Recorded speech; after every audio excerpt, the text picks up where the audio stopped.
पूरी दुनिया में आपने भगवान शिव को हमेशा नंदी की सवारी करते देखा होगा, लेकिन भारत में एक ऐसी जगह है जहां महादेव नंदी पर नहीं बल्कि एक मेंढक की पीठ पर सवार हैं। इतना ही नहीं, यहाँ नंदी बैठे हुए नहीं बल्कि अपने प्रभु को देखने के लिए खड़े हैं। कहते हैं इस मेंढक मंदिर में मांगी गई मुराद कभी खाली नहीं जाती। लेकिन आखिर एक राजा को मेंढक का मंदिर क्यों बनाना पड़ा?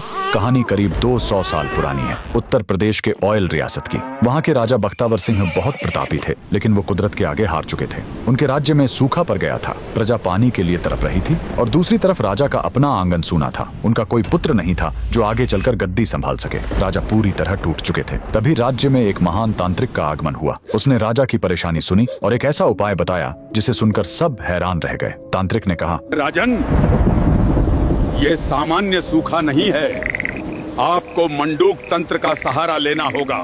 मेंढक ही वो जीव है जो बादलों को बुलाता है। आपको एक ऐसा मंदिर बनवाना होगा जो मेंढक की पीठ पर टिका हो।